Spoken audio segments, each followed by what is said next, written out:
अच्छा बेटा, ये ट्रांसपोर्टेशन प्रॉब्लम का सेम एक क्वेश्चन है जिसको हम सॉल्व कर रहे हैं और उसको ऑप्टिमाइज करेंगे यूजिंग मॉडी मेथड।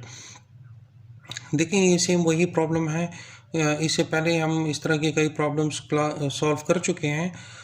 लिखा हुआ है कि using north west corner cell method find the initial basic feasible solution of the given transportation problem and optimize the solution using MODI method.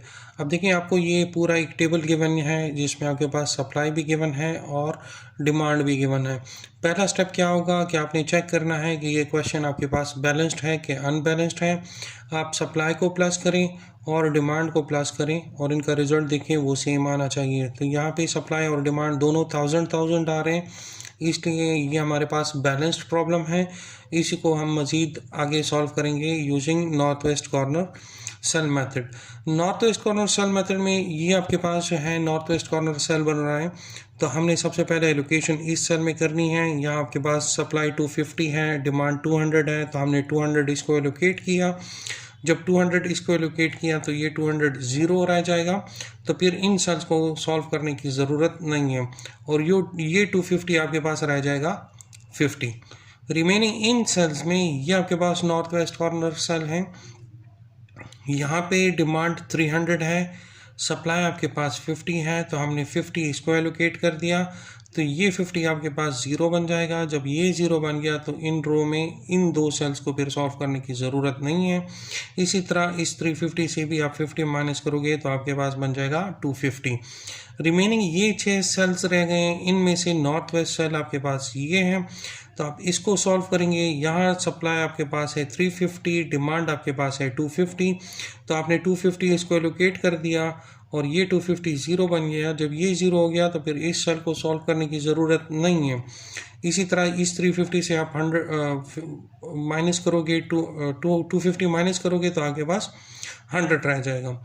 In 4 sales में जो है आपके पास नॉर्थ वेस्ट कॉर्नर सेल ये हैं। आप इसको एलोकेशन करोगे, फिर इसको एलोकेशन करोगे और फिर इसको एलोकेशन करोगे, तो एट द एंड जब आप ट्रांसपोर्टेशन कॉस्ट निकालोगे आपके पास वैल्यू आएगी 3700। अब आपने चेक करना है कि ये 3700 ये ऑप्टिमल रिज़ल्ट है कि नहीं है, या इसको हम मज़ीद बेहतर बना सकते हैं। तो उसको चेक करने के लिए या उसको सॉल्व करने के लिए हम जो मेथड यूज़ कर रहे हैं उसको कहते हैं जी मॉडी मेथड। तो देखिए, मैं नेक्स्ट पेज पे सेम ये वाला टेबल मैं दोबारा बनाऊंगा। अब देखिए, यही टेबल मैंने यहाँ पे दोबारा बना दिया है। जो एलोकेशंस मैंने की थी वो एलोकेशंस मैं ऑलरेडी इधर लिख चुका हूँ। अब आपने ये चेक करना है, जो सबसे पहला काम आपने ये चेक करना है कि क्या ये पॉसिबल है कि हम इस प्रॉब्लम को हम मॉडी मेथड से सॉल्व करें, या ये पॉसिबल नहीं है। उसके लिए आपको सबसे पहले एक चीज़ चेक करनी पड़ेगी। वो हम कहते हैं कि जी जो टोटल एलोकेटेड सेल्स हैं,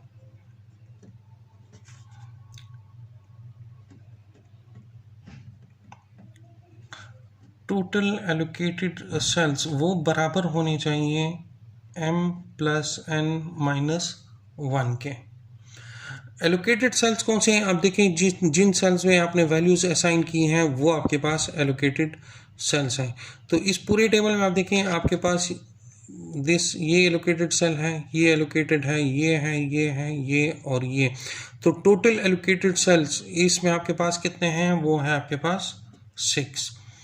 अच्छा, m+n-1, m है नंबर ऑफ रोज और n है नंबर ऑफ कॉलम्स। तो आप देखिए, रोज आपके पास 3 है, तो m की जगह आपके पास वैल्यू आ जाएगी 3। n कॉलम्स आपके पास 4 हैं, 4 - 1, तो ये आ जाएगा आपके पास 6 इक्वल्स टू 6। ये बराबर आ गया। जब ये बराबर आ गया दैट मीन्स कि इसको हम मज़ीद आगे सॉल्व कर सकते हैं यूजिंग मॉडी मेथड। इसमें ये जो प्रॉब्लम है ये अब नॉन डीजेनरिक प्रॉब्लम है, इसमें डीजेनरेसी का इशू नहीं है, तो हम इसको मज़ीद फर्दर स्ट्रेट अवे इसको सॉल्व कर सकते हैं। नॉन डीजेनरिक या डीजेनरेसी क्या है वो इसके बाद एक और वीडियो में आपको एक्सप्लेन करूँगा। कि अगर वो प्रॉब्लम आ जाए तो उसको हम कैसे सॉल्व करते हैं। लेकिन ये प्रॉब्लम जो है ये अब नॉन डिजेनरिक प्रॉब्लम है, तो इसको हम मज़ीद सॉल्व करेंगे। तो अगला स्टेप क्या होगा बेटा, हमने इन रोज़ को और इन कॉलम्स को वैल्यूज़ असाइन करनी है। लेट्स सपोज U1 जो है वो रिप्रेजेंट कर रहा है पहली रो को, U2 जो है that is second row, U3 जो है वो थर्ड रो है। इसी तरह ये आपके पास V1 फर्स्ट कॉलम, ये V2 आपके पास सेकंड कॉलम, V3 आपके पास थर्ड कॉलम और V4 आपके पास फोर्थ कॉलम। अब देखें, जो सबसे पहला स्टेप आपका है, आपने एलोकेशंस देखनी है कि मैक्सिमम एलोकेशंस कौन से रो में या कौन से कॉलम में हुई है। आप U1 रो देखें, इसमें आपके पास 2 एलोकेशंस हैं, U2 में आपके पास 2 एलोकेशंस हैं, U3 में भी आपके पास 2 एलोकेशंस हैं। V1 कॉलम में आपके पास सिर्फ एक एलोकेशन है, V2 कॉलम में आपके पास 2 एलोकेशंस हैं, V3 कॉलम में आपके पास 2 एलोकेशंस हैं और V4 के कॉलम में आपके पास सिर्फ एक एलोकेशन है। तो मैक्सिमम एलोकेशंस जो रोज़ में और कॉलम्स में हुई है दैट इज़ 2। तो आप किसी भी रो से या U1, U2, U3 इनमें से किसी को 0 कंसिडर कर सकते हैं, या V2 और V3 में से किसी एक को आप 0 कंसिडर कर सकते हैं, क्योंकि इन तमाम में आपके पास जो एलोकेशन है वो मैक्सिमम है। ठीक है जी, तो मैं U1 को कंसिडर कर देता हूँ कि ये U1 मेरे पास 0 के बराबर है। जब ये मेरे पास 0 के बराबर है तो अब मैंने इन बाकी रोज़ की और इन बाकी कॉलम्स की जो वैल्यूज़ हैं उनको कैलकुलेट करना है।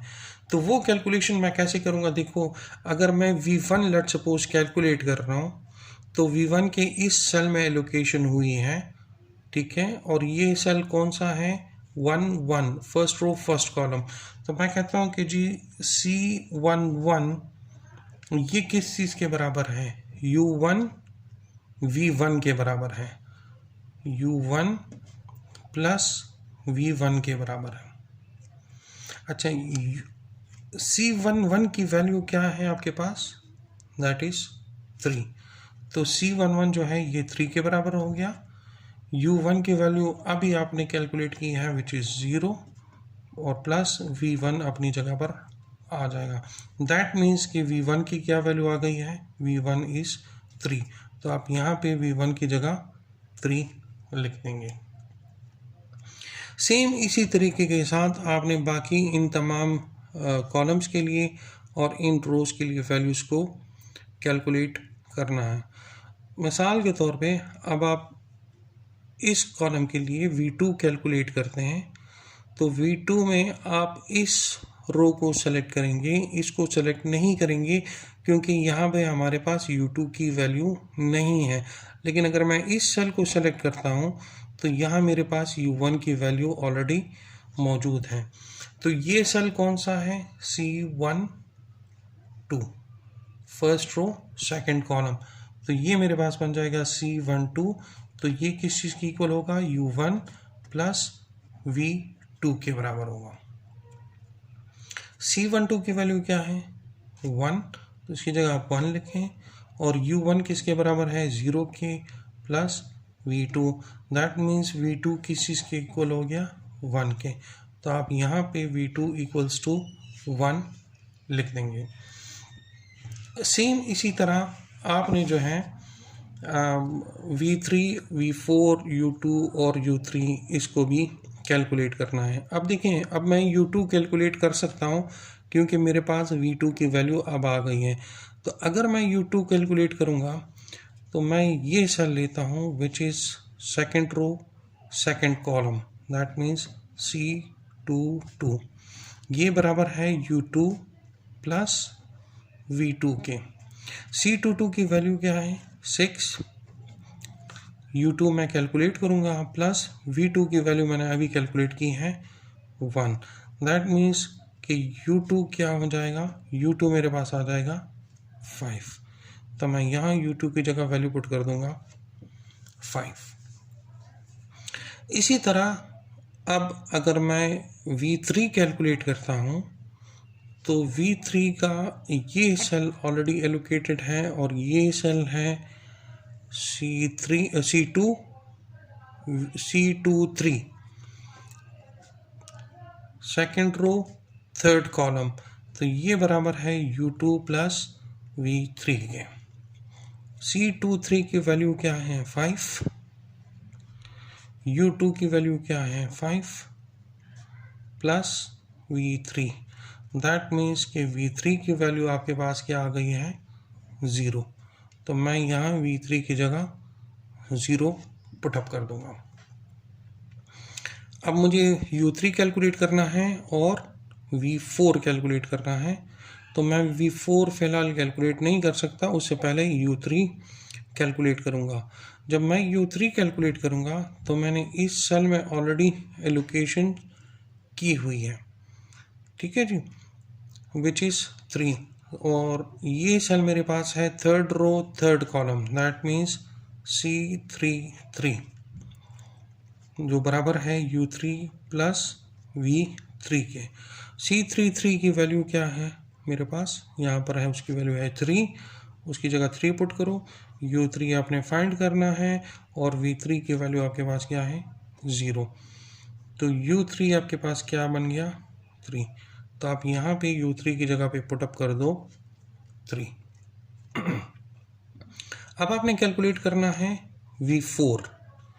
अच्छा, V4 अब जब आप कैलकुलेट करोगे तो ये आपके पास बनता है C3V4, that means U3 plus V4। C34 की क्या वैल्यू लोकेटेड है, वो है आपके पास 2, और U3 की क्या वैल्यू है, that is 3 plus V4, that means कि V4 की वैल्यू जो आपके पास आई है दैट इज -1, तो आप यहाँ पे वैल्यू पुटअप कर दें -1। तो पहले स्टेप में आपने क्या किया, आपने इन तमाम रोज की और इन तमाम कॉलम्स की आपने वैल्यूज़ को कैलकुलेट कर दिया है। अब नेक्स्ट स्टेप आपका क्या होगा, आपने इनकी पेनल्टीज़ को कैलकुलेट करना है। उसका एक फार्मूला है PIJ equals to UI plus VJ minus CIJ।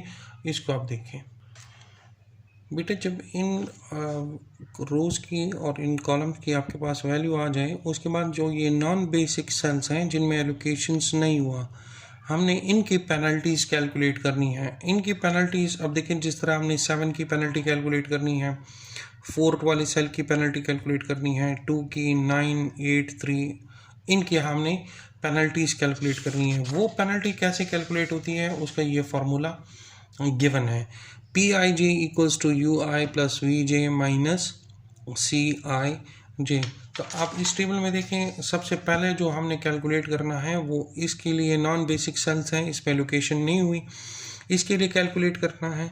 तो ये आपके पास फर्स्ट रो है और थर्ड कॉलम है, दैट मीन्स P13, हमने ये कैलकुलेट करना है P13 के लिए।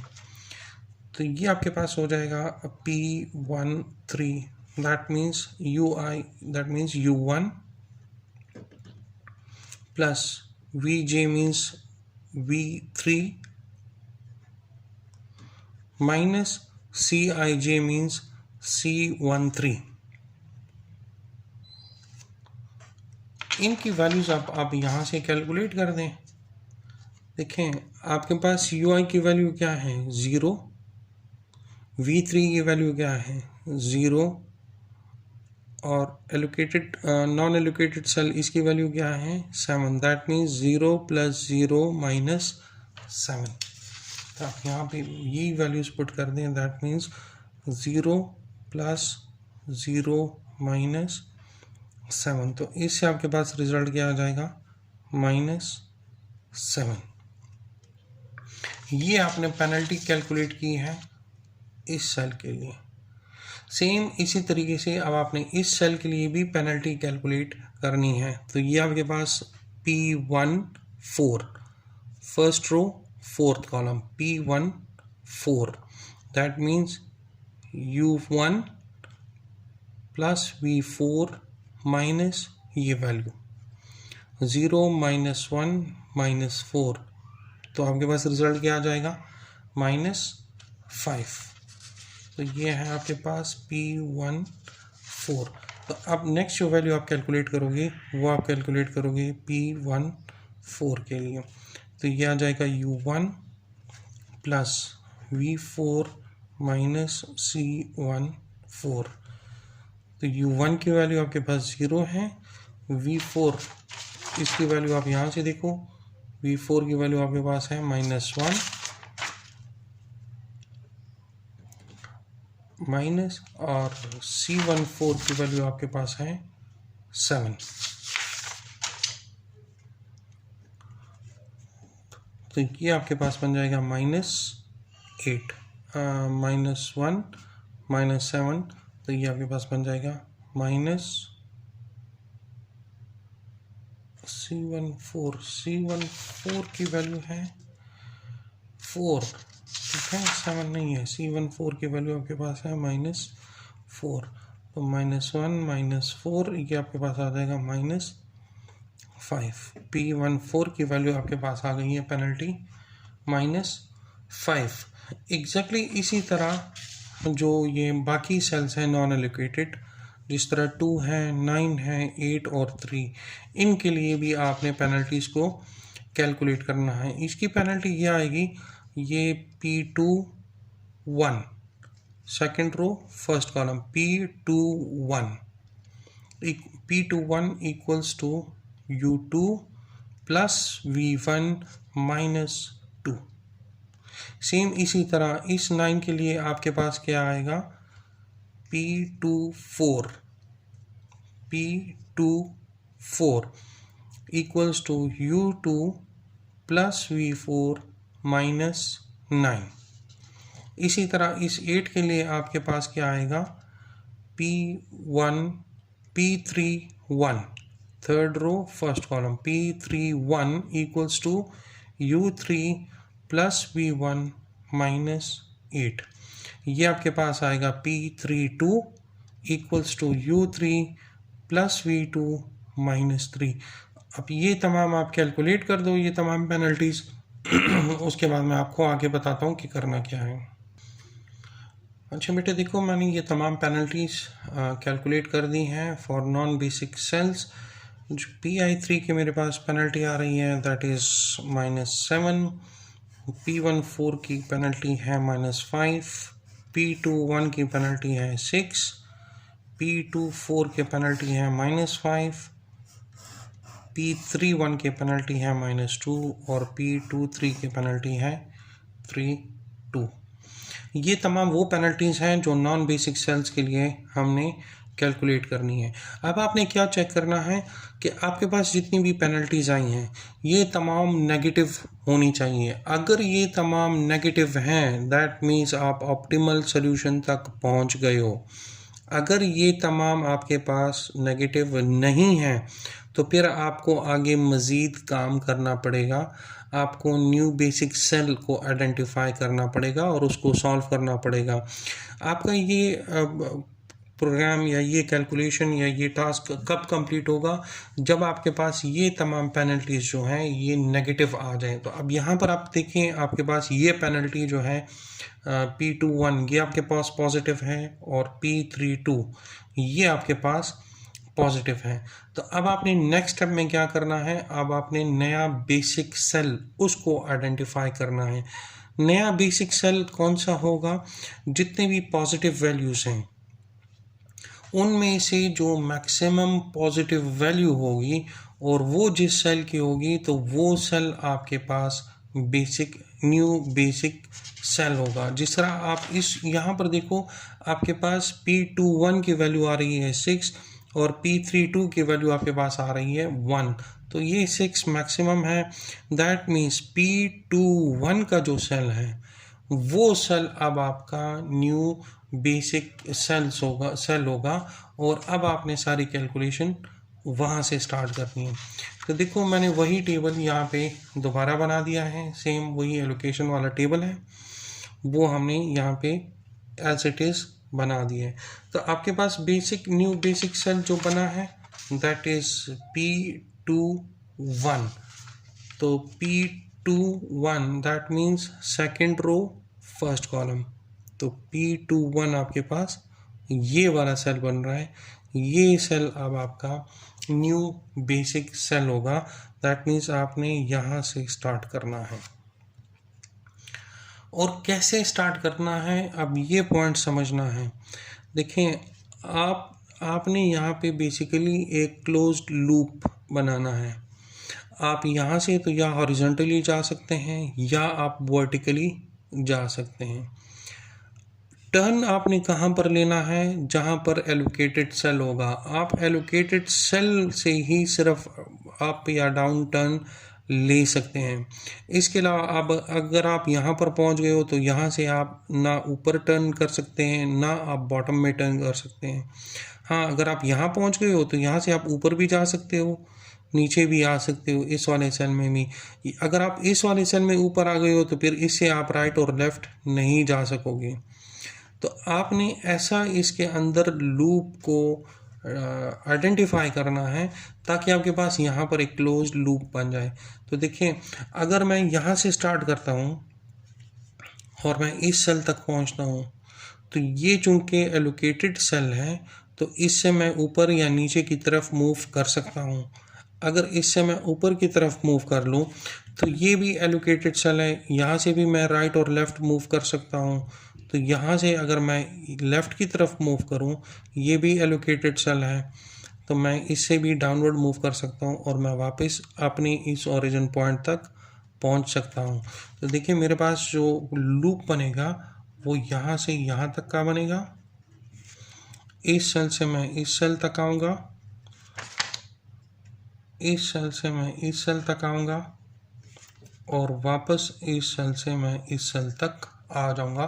तो ये मेरे पास एक क्लोज्ड लूप बन जाएगा। जब ये क्लोज्ड लूप आपके पास बन जाए तो जहाँ से आपने स्टार्ट किया था वहाँ आप प्लस का निशान लगाओ। ये प्लस का होगा, उसका अगला माइनस, अगला प्लस, अगला माइनस, एक प्लस और एक माइनस, एक प्लस और एक माइनस। आपने इसी तरीके के साथ आगे मूव करना है। तो देखिए, first value positive, second negative, फिर पॉजिटिव, फिर नेगेटिव। अच्छा, अब जो नेगेटिव एंड्स पर वैल्यूज़ मौजूद हैं, कैलकुलेशन सारी इधर होनी है। जो नेगेटिव एंड्स पर वैल्यूज़ मौजूद हैं, जिस तरह 200 मौजूद है और 250 मौजूद है, इन दोनों में से जो कम वैल्यू होगी उसको आप इन दोनों के साथ सब्ट्रैक्ट कर दो और प्लस वालों के साथ ऐड कर दो। दैट मीन्स यहाँ से आप 200 माइनस करोगे, यहाँ से भी आप 200 माइनस करोगे, यहाँ आप 200 ऐड करोगे और इस सेल में भी आप 200 ऐड करोगे।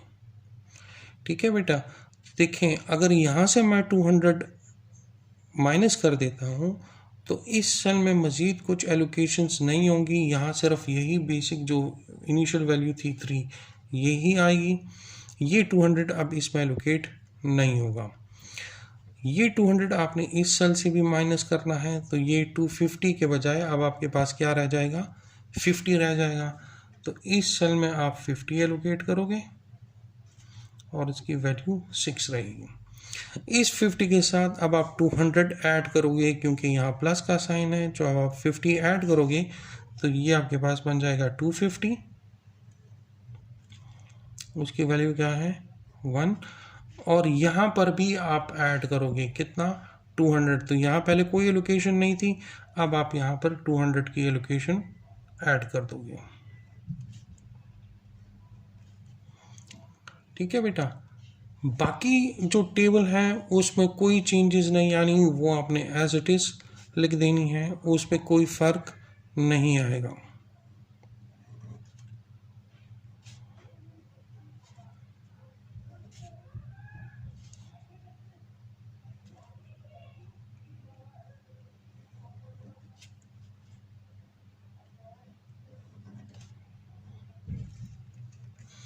अब आपने दोबारा U1, U2, U3 और इनकी वैल्यूज़ को कैलकुलेट करना है।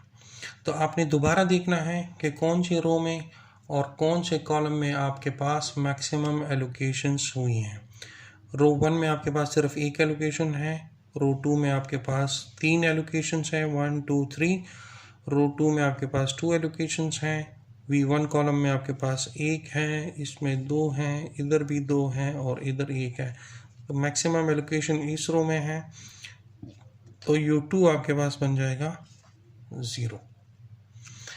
अब सेम वही फार्मूला जो इससे पहले हमने यूज़ किया था, उसी फार्मूले को यूज़ करते हुए आपने बाकी इन जो रोज़ और कॉलम की वैल्यूज़ हैं, इनकी आपने वैल्यूज़ को आइडेंटिफाई करना है। ठीक है जी। कैसे आइडेंटिफाई करोगे?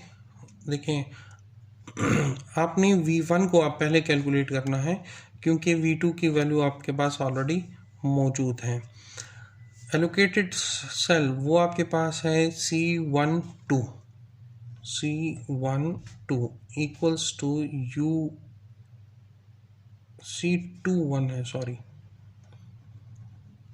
That means U2 plus V1। ठीक है जी, इसके बराबर है। C21 की वैल्यू क्या है? 2। U2 की वैल्यू क्या है? 0 plus V1, that means V1 की वैल्यू आपके पास क्या आ गई है? 2। तो आप यहाँ पे 2 पुट कीजिएगा।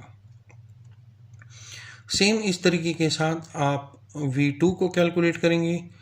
तो V2 कैसे कैलकुलेट होगा? देखें, ये एलोकेटेड सेल है आपके पास C22 equals to U2 plus V2। U2 0 है और उसकी वैल्यू 6 है, तो V2 आपके पास क्या आ जाएगा? 6 आ जाएगा। सेम इसी तरीके से जब आप इसको फर्दर सॉल्व करेंगे तो V3 की वैल्यू आपके पास आ जाएगी 5, V4 की वैल्यू आपके पास आ जाएगी 2, U1 आपके पास आ जाएगा -5 और U3 आपके पास आ जाएगा -2। ठीक है जी, ये सेम यही फार्मूला है, यही मेथड है जो इससे पहले आइट्रेशन में हमने किया। अब आपको दोबारा वही पेनल्टीज कैलकुलेट करनी पड़ेगी फॉर नॉन बेसिक सेल, जो इससे पहले हमने यहाँ पर कैलकुलेट की थी। इसी फार्मूले को हम यूज़ करेंगे, Pij equals to UI plus Vj minus Cij, और हम जो नॉन बेसिक सेल्स हैं उनकी पेनल्टीज़ को कैलकुलेट करेंगे। तो देखिए, अब आपके पास ये नॉन बेसिक सेल है, तो जब आप इसकी पेनल्टी कैलकुलेट करेंगे तो ये आपके पास है P11 equals to U1 plus V1 minus C11। तो इसमें हम आप वैल्यूज पुट करो, U1 is -5 plus V1 is 2 minus C11 की वैल्यू है 3। जब आप इसको कैलकुलेट करोगे तो आपके पास वैल्यू आ जाएगा -6, -8 प्लस 2 -6। अब ये है आपके पास P13। जब आप इसको कैलकुलेट करोगे U1 plus V3 minus C13, U1 की वैल्यू है -5 प्लस V3 की वैल्यू है 5 -7, तो ये आपके पास आ जाएगा -7। इसी तरह अब आप P14 जब कैलकुलेट करेंगे तो ये आएगा U1 plus V4 minus C14। U1 की वैल्यू है -5 प्लस V4 की वैल्यू है 2 -4, इसके वैल्यू आपके पास आ जाएगी -7। सेम इस तरीके के साथ आपके पास P24 की जो वैल्यू आएगी वो आएगी U2 plus V4 minus C24। जब आप इसको कैलकुलेट करोगे इसकी वैल्यू भी आपके पास आएगी -7। नेक्स्ट जो आप कैलकुलेट करोगे दैट इज़ ये वाला सेल है P31 और ये वाला सेल P32। तो P31 जब आप कैलकुलेट करोगे U3 plus V1 minus C31, इसको जब आप कैलकुलेट करोगे आपके पास रिजल्ट आ जाएगा -8। जो आखिरी है दैट इज P32, ये आपके पास आ जाएगा U3 plus V2 minus C32। इसको जब आप कैलकुलेट करोगे आपके पास वैल्यू आ जाएगा 1। आपने पेनल्टीज तमाम कैलकुलेट कर दी हैं। अब आप देखें, ये आपके पास नेगेटिव, ये भी नेगेटिव, ये भी नेगेटिव, ये भी नेगेटिव, ये भी नेगेटिव, लेकिन ये अब आपके पास पॉजिटिव आ गया है। जब आपको पास ये एक भी पॉजिटिव वैल्यू आ जाए तो आपको यही स्टेप्स दोबारा करने पड़ेंगे। अब आपको दोबारा से एक नॉन बेसिक सेल, एक बेसिक सेल्स को आइडेंटिफाई करना पड़ेगा और आगे से यही स्टेप्स आपको दोबारा कंटिन्यू करने पड़ेंगे। तो अब आप देखो, मैं इसी टेबल को, यही टेबल जो है मैं इधर दोबारा बना लेता हूँ और इसको आगे फिर सॉल्व करेंगे।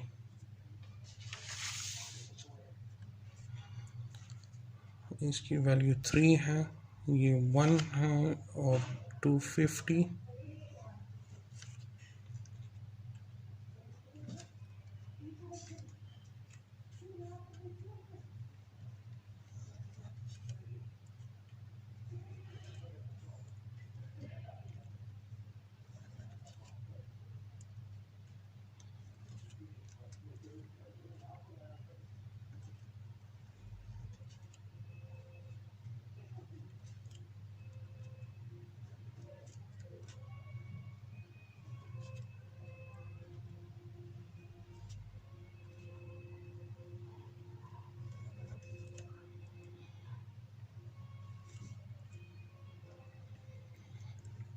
बेटे ये सेम वही टेबल है जो यहाँ पे मेरे पास मौजूद था। मैंने उसी टेबल को यहाँ पे दोबारा रेप्लिकेट किया है और उसको आप सॉल्व करूँगा। तो अब देखें, मुझे दोबारा नॉन बेसिक सेल, क्योंकि जो पेनल्टीज मैंने कैलकुलेट की हैं ये वाली, इस पर सिर्फ एक ही पॉजिटिव वैल्यू आ रही है और वो आ रही है P32 से। दैट मीन्स ये वाला सेल। अब यहाँ से मैंने स्टार्ट करना है। अब देखें, यहाँ से मैं स्टार्ट करूँगा और मुझे यहाँ पे एक क्लोज्ड लूप बनाना है। ठीक है जी। तो सेम प्रोसीजर है। देखें, अगर मैं यहाँ से स्टार्ट करता हूँ, इस सेल में आता हूँ, यहाँ से मैं अपवर्ड मूव कर रहा हूँ और यहाँ से मैं लेफ़्ट पे मूव कर रहा हूँ और यहाँ से मैं वापस इसी सेल में आ रहा हूँ, तो ये मेरे पास एक क्लोज्ड लूप बन गया है। तो वही तरीका होगा, जहाँ से आपने स्टार्ट किया था उसको आप पॉजिटिव बनाओगे, एक पॉजिटिव एक नेगेटिव, एक पॉजिटिव एक नेगेटिव। तो अब नेगेटिव साइड्स पर जो भी वैल्यूज़ मौजूद हैं उनमें से जो मिनिमम होगा वो आप नेगेटिव वालों से माइनस करोगे और प्लस वालों के साथ ऐड करोगे। तो एक वैल्यू 50 है, दूसरी 250 है, इनमें से मिनिमम 50 है, तो 50 आप यहाँ से माइनस करोगे और 250 के साथ यहाँ से भी आप 50 माइनस करोगे।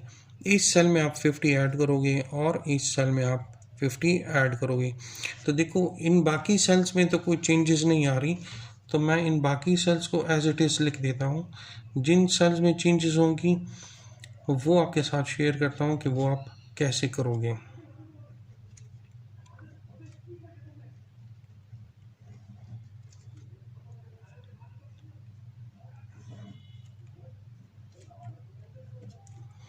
अब देखें, यहाँ से जब आप 50 माइनस करोगे तो ये ज़ीरो हो जाएगा। दैट मीन्स ये सेल पर एलोकेटेड सेल नहीं होगा, तो ये अनएलोकेटेड सेल आपके पास रह जाएगा। यहाँ से आप 50 माइनस करोगे तो ये आपके पास क्या बच जाएगा, 200। तो ये सेल आपके पास 200 एलोकेट हो जाएगा और ये 3 है। यहाँ आप ऐड करोगे क्या, जो आपने यहाँ से सब्ट्रैक्ट किया था, तो ये 100 प्लस 50, तो ये आपके पास आ जाएगा 150 और इसकी अपनी वैल्यू क्या है आपके पास 5। सेम यहाँ पे पहले एलोकेशन नहीं थी, अब आप एलोकेशन यहाँ पर करोगे कितनी, जो आपने यहाँ से सब्ट्रैक्ट किया था 50 का, तो वो 50 यहाँ पे एलोकेट हो जाएगा और उसकी अपनी वैल्यू क्या है 3। ठीक है जी। अब आपको दोबारा U1 मालूम करना है, U2 मालूम करना है, U3 मालूम करना है, V1, V2, V3 और V4। देखो स्ट्रेट अवे मुझे नज़र आ रहा है कि इधर मैक्सिमम एलोकेशन हुई है इस रो के अंदर, तो ये रो आपके पास स्ट्रेट अवे U3 आपके पास स्ट्रेट अवे 0 हो जाएगा। ठीक है जी। ये सेम वही फार्मूला है जो इससे पहले हमने कैलकुलेट किया, U1, U2, U3 और V1, V2, V3, V4 को कैलकुलेट करने के लिए। ठीक है जी। जिस तरह ये हमने बिल्कुल स्टार्ट में मेथड यूज़ किया था, C11 is equal to U1 plus V1, इससे हमने कैलकुलेट किया था तो हमें V1 की वैल्यू मिली थी। फिर इसको कैलकुलेट किया तो हमें V2 की वैल्यू मिली है।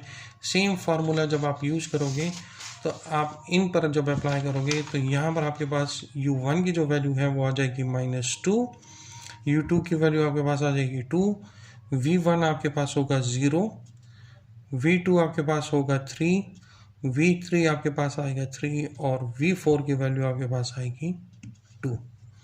ठीक है जी। जब यहाँ तक आप एलोकेशंस कर लोगे उसके बाद आपने स्ट्रेट अवे दोबारा पेनल्टीज़ को कैलकुलेट करना है। तो पेनल्टीज़ कैलकुलेट करने का वही फार्मूला है कि देखिए जो नॉन एलोकेटेड सेल्स हैं आपने उनकी पेनल्टी कैलकुलेट करनी है। तो ये आपके पास नॉन एलोकेटेड सेल है विच इज़ P11, तो आप P11 की पेनल्टी कैलकुलेट करोगे। P11 that means U1 plus V1 minus C11। U1 की वैल्यू है -2, V1 की वैल्यू है 0, -3, तो ये आपके पास आ जाएगा -5। इसी तरह अगला आपके पास ये है P13, तो आप P13 के लिए जब कैलकुलेट करोगे तो U1 plus V3 minus C13, U1 की वैल्यू है -2 प्लस V3 की वैल्यू आपके पास है 3 माइनस इसकी वैल्यू आपके पास क्या है -7, तो ये आपके पास बन जाएगा -6। इसी तरह जब आप P14 की वैल्यू को कैलकुलेट करोगे तो ये वैल्यू आपके पास आएगी -4। आप जब P22 को कैलकुलेट करोगे इसकी वैल्यू आएगी -1। P24 की वैल्यू आपके पास आएगी -5 और P31 की वैल्यू आपके पास आएगी -8।